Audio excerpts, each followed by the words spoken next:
Welcome to the Book Flood Podcast. I am your host, Tom Nixon. My guest this week is Charlotte Cheng. Charlotte has written and illustrated a variety of books, including Night Market Rescue, Roar Chew, I Miss You Most, and Bobo Loves Dumplings. Represented by Red Fox Literary, Charlotte has spoken at a wide variety of events, given school assemblies, and taught interactive workshops for both children and adults. These events have included the ALA Conference, LA Times Book Festival, Bay Area Book Festival, and the Your Author series of the Los Angeles Public Library. Charlotte has also been a guest speaker at both Harvard and Stanford universities. Welcome, Charlotte. Hi, thanks so much for having me. Oh, I'm so glad you can be here. I am a big fan, and particularly of one book, which we'll get to, but Okay. definitely of your books. But let's start with a career trajectory for you. Where did you start before being a writer?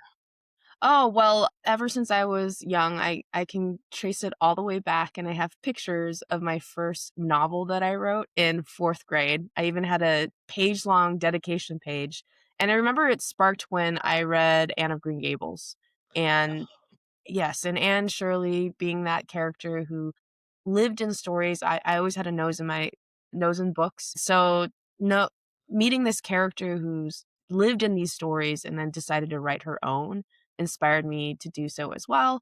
But I come from an immigrant family, Asian family, where they said, hey, that's not a very reliable industry. So I decided to also pursue education and cognitive science at Stanford University when I went there.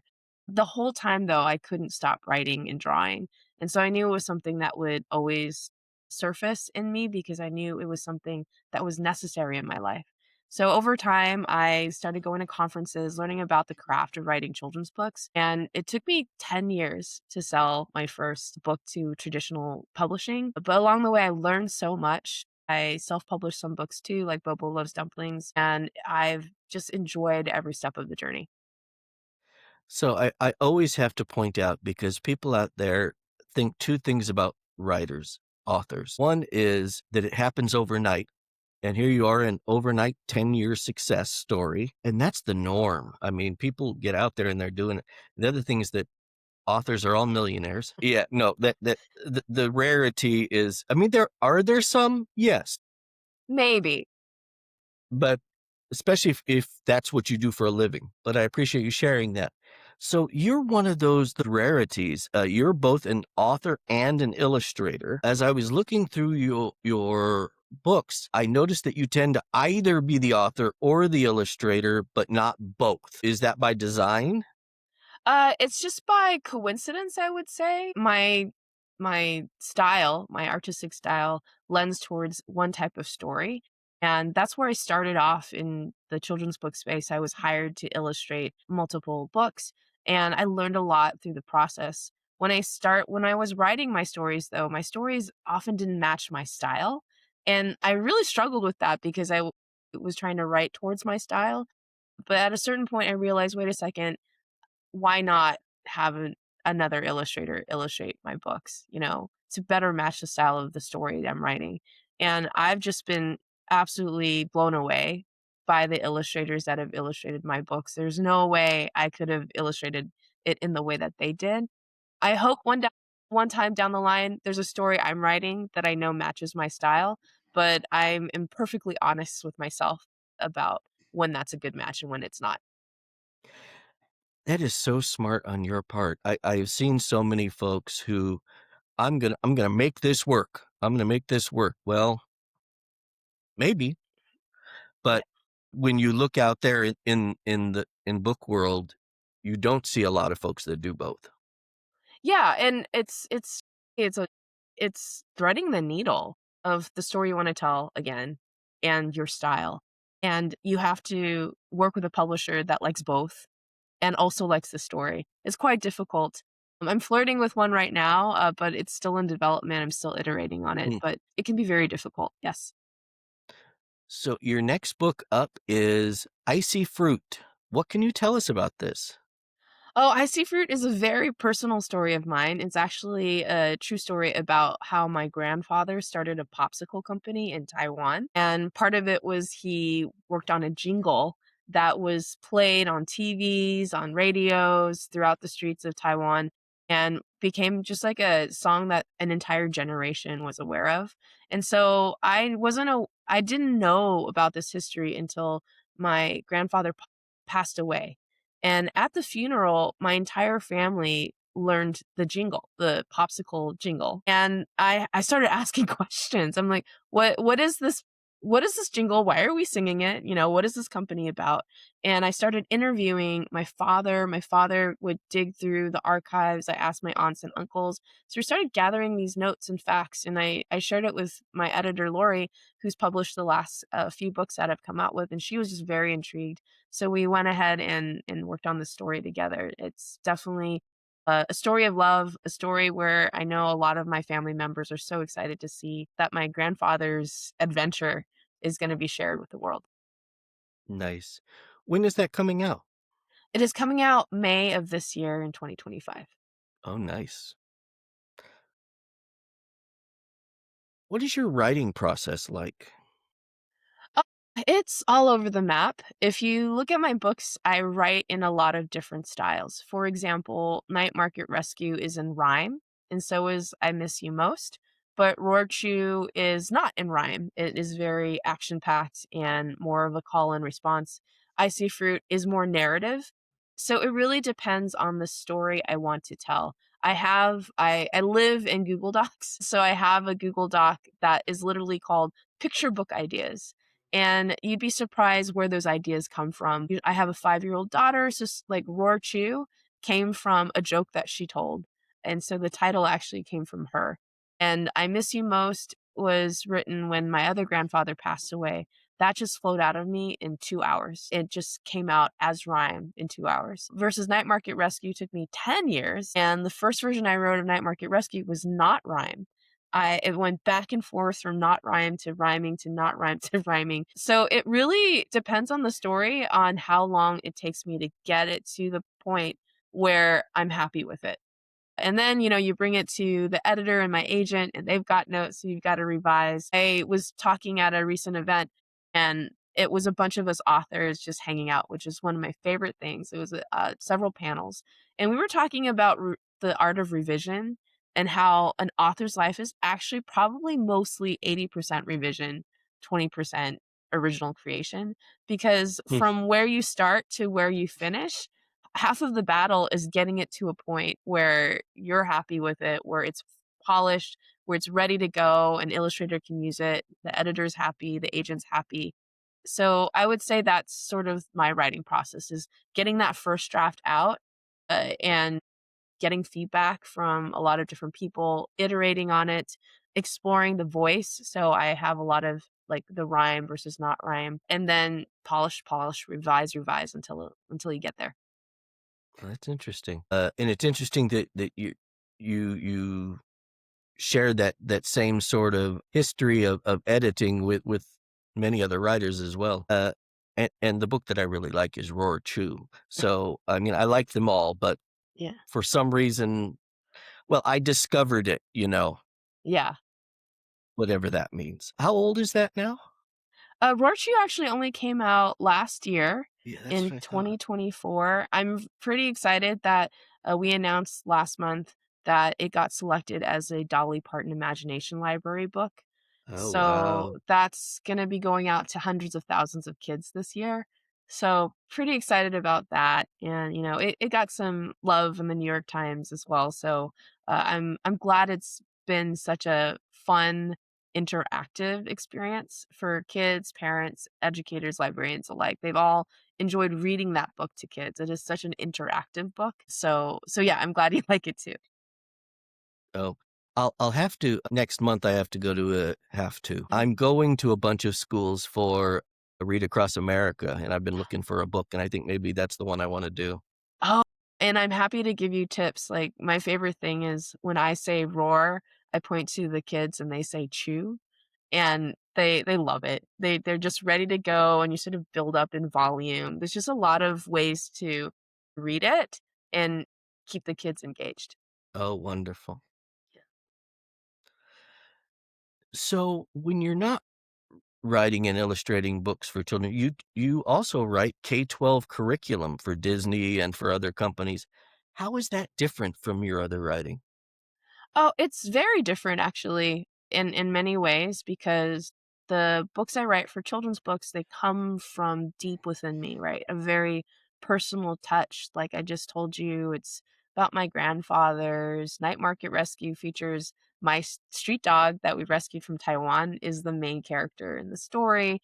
Rorchu is actually dedicated to my husband because in many aspects of that book, I'm the dragon and he's the phoenix. Usually, dragons are considered male and phoenixes are considered female. But when we had to go through COVID together, I was the dragon who didn't know how to slow down and just take care of myself. So, lots of that personal piece. When it comes to curriculum writing, from concept to execution, there are a lot of cooks in the kitchen, and there are a lot of more restraints about what you're creating and what are you writing, right? You have to really delve into the standards, the learning standards, the learning objectives, backward plan all the way back. And it involves a lot of different types of experts and skill sets. So when I'm creating curriculum, I'm often working with multiple teams from sales to marketing to game designers, programmers, UI, UX people, art directors, all of those people. We all are aligned in a goal and we're all working together to create this learning experience for kids. Now, in some ways, I will say the similarities are that in the publishing industry, I often say it takes a village to publish a book. And so, in that aspect, I can see the parallels. But I will say as an author, usually only interact with the editor, and the editor is doing that whole coordination in the background, right? And so I get to meet them maybe once a few times at an event or a conference. So I would say that's a little bit different in that aspect of it versus in the ed tech curriculum space. I am collaborating every day with different people to make that curriculum come alive. Mm. Uh, with Roar 2, you got to collaborate with Dan Satat, the National Book Award winning illustrator. How did that come about? Well, so that's also something that people might not be aware of. Oftentimes, the author illustrator don't get to interact with each other. Usually, when a publisher acquires a manuscript like mine, they work with me to select an illustrator. They usually propose a couple illustrators, and I get to pick. And so when Lori, my editor, Lori Hornick, said, I'm thinking Dan Santat might be a really great illustrator for this book. I started laughing a little bit when I got that email. I was like, "Oh, sure, yeah, why not?" Because I know how busy Dan Santat is, and Right. yeah, right. And so when she came back and said, "Oh yeah, he said yes," I was just blown away because I'm sure he gets a lot of requests, but yeah. But I would say I met Dan way, way, way back when one of my first conferences I went to, he taught an illustrator intensive that I attended. And it just blew me away, the tips and tricks that he taught there. And since then, I had been following his career. We were Facebook friends and things like that. So I had some connection with him. We weren't like friends necessarily, but I did message him when I found out he agreed to do my book. I'm like, Dan, thank you so much. And he said, it was one of those rare manuscripts where when he read it, he knew exactly what he wanted to do with it. And he said that was a very rare occasion. And so I thought that was really exciting to see that the manuscript I wrote spoke to him so well. And then when you are collaborating, usually what happens to keep things streamlined, what they'll do is when Dan has sketches, the initial sketches, he'll send it to the publisher and it'll get reviewed by the art director, by the editor, a few other people before they send it to me to also provide feedback. And then they sort of organize that feedback before they send it back to Dan, right? So if there's conflicting notes, they're going to resolve that before it gets back to him. And that process goes back and forth between pencil drawings to the final inks to the final color. So it is a lot of back and forth, but Dan and I don't necessarily are talking back and forth on the revisions. It is a collaborative effort. Of course, like I said, it takes a village to get those Mm. illustrations done and then to make the book after that. Yeah, what a lovely sentiment on his part that he already knew what he wanted to do with the book, and it probably makes it easier, but still, no, and that's a good get for the book and for you, and because now did he win the National Book Award before your Roar 2 came out or after? Before. So, when he got the National Book Award, he had, I think, just finished the illustrations. So Oh, he had wow. agreed the year before, and I was cheering him on from the sidelines the whole time, like, oh my gosh, like I remember, like first time for everything. Like I remember getting that book signed by him and going, "Wow, I feel I connect with that story so much because I also traveled through Europe with my orchestra group in high school. So like the story he wrote was just so impactful for me. So seeing him just climb that journey was so great. And him getting the Caldecott Medal and Beagle. So I was just absolutely flattered to have a book illustrated by him, right? I have my story illustrated by him. I will say one thing, a strategy or tip that I recommend. I wouldn't go hog wild with it, but when I write a manuscript for a picture book, because I've illustrated before, I try not to be redundant. What I'm saying and what the images are showing often are not the same. And I think it leaves space for the illustrator to really express themselves in the Hmm. story. And also, I think it becomes more engaging for the reader because the illustrations aren't just exactly repeating what the words are saying. And what I do with my words is I try and add in the other senses, the sense of smell, the sense of touch, the sense of, sounds and things like that. And so I think usually what happens, I've never had an illustrator turn down one of my manuscripts. The first illustrator we pick always agrees. So I think there's something to be said about writing a story or manuscript that will attract an illustrator and get an illustrator excited because they know they can express themselves in different parts of the story as well.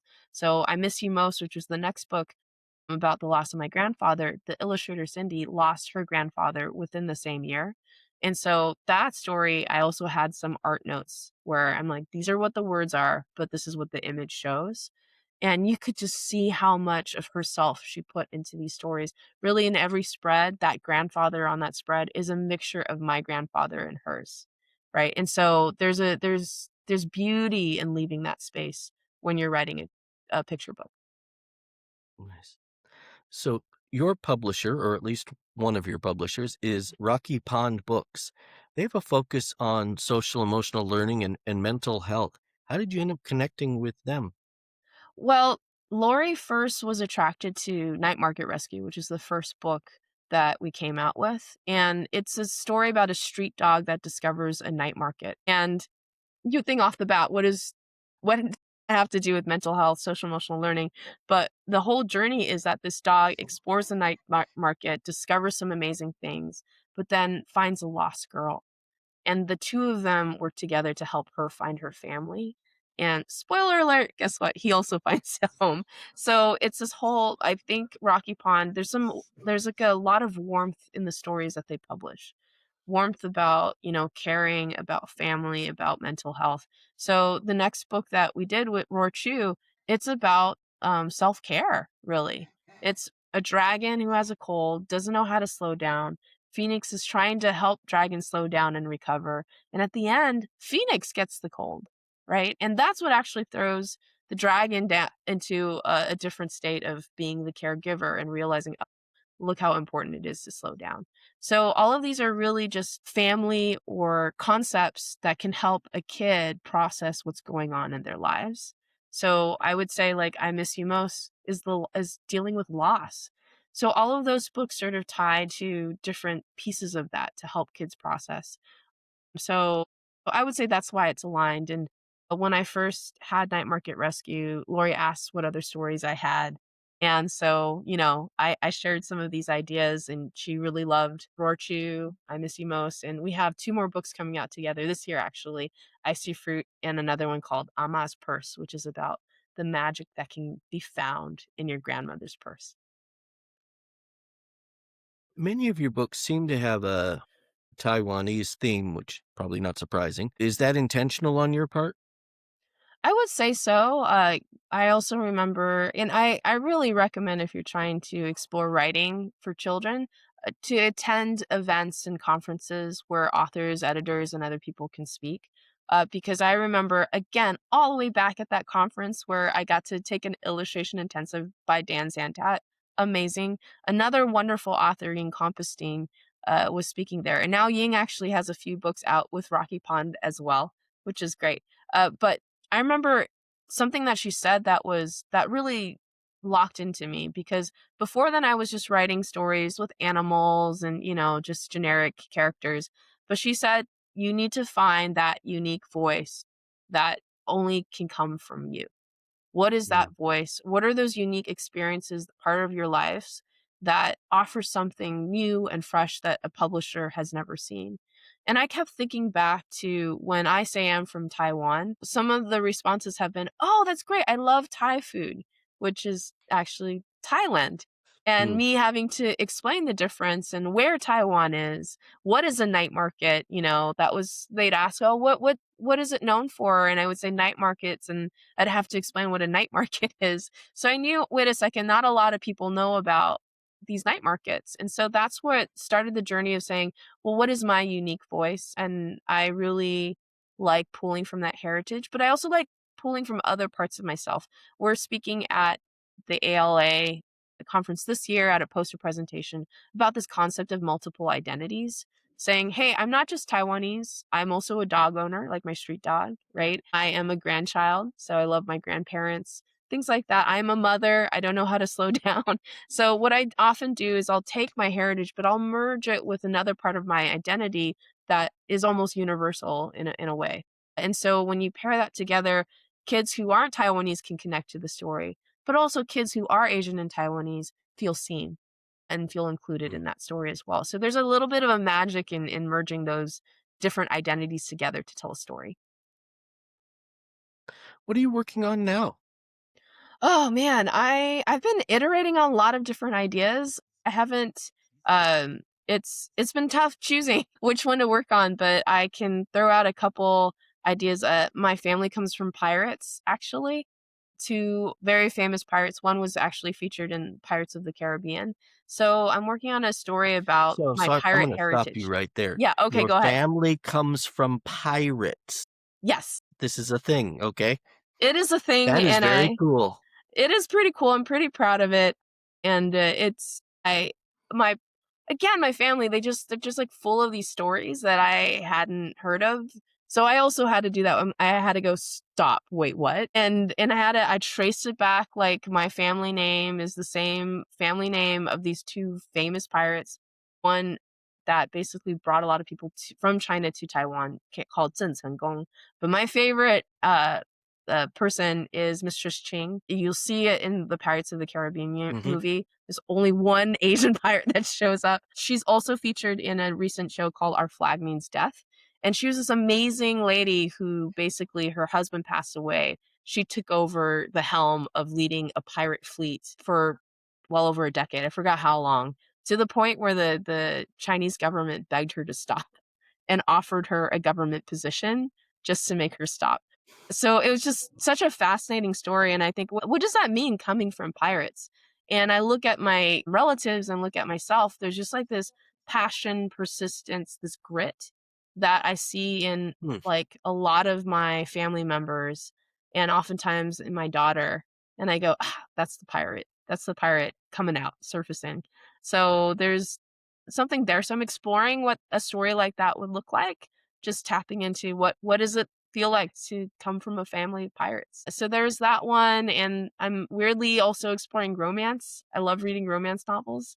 So I'm writing Hmm. some romance stories as well. So it's just I recommend, again, that list of picture book ideas that just keeps growing, and I just chip away at one story here, one story there, until I find one that works for the editor, the agent, and everybody else.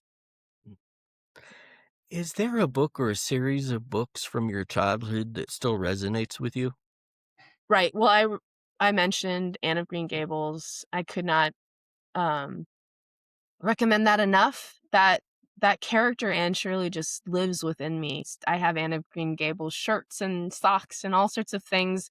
I loved how fiery she was of a girl in this just quaint town. She clearly didn't fit in. She wasn't like the other girls, and that was okay. And I just loved being like able to see a character like that. Some other ones was actually Harold the Purple Crayon, because I loved the idea of how a simple crayon could create worlds and spaces and imagination. And I think that stuck with me. If you look to my website, charlotte.art, and you look at my profile photo, it's a red pencil covering my mouth. Hmm. Because, and the kids always ask, why are you sharing this photo? And I say, it's because I share my ideas and thoughts and stories through the power of a pencil. And I think that really resonated with me as a kid. And then last one, I would say Maurice Sendak, Where the Wild Things Are. All those books that he wrote that tapped into a child's perspective. I think he was unafraid and unabashed at saying, hey, a child sees so much more than we think. And therefore, the books that I write are covering those concepts, often more complicated than the adults were saying that kids could comprehend. And I think that has influenced my writing too, like writing I Miss You Most, talking about loss. Now, when I read that story to classrooms and different spaces, I look up and it's often the adults that are crying, right? The teachers and the parents. And I look to the children, I worry that it's too sad for them, but they are not. They are asking questions. They're sharing their stories. They are ready to talk about it and they want to talk about it. And so I think that that piece of Marie Sendak really plays into how I write as well. Nice. What are you reading now? Oh boy. I do read a lot of good romance novels, so I'm gonna shout out Allie Hazelwood and Penny Reed. They're really great authors. I call it nerdy romance. Again, all of the heroines are very fiery and spirited. Recently, I've also been reading, you might have heard The Misfits. Basically, it's a great series novel.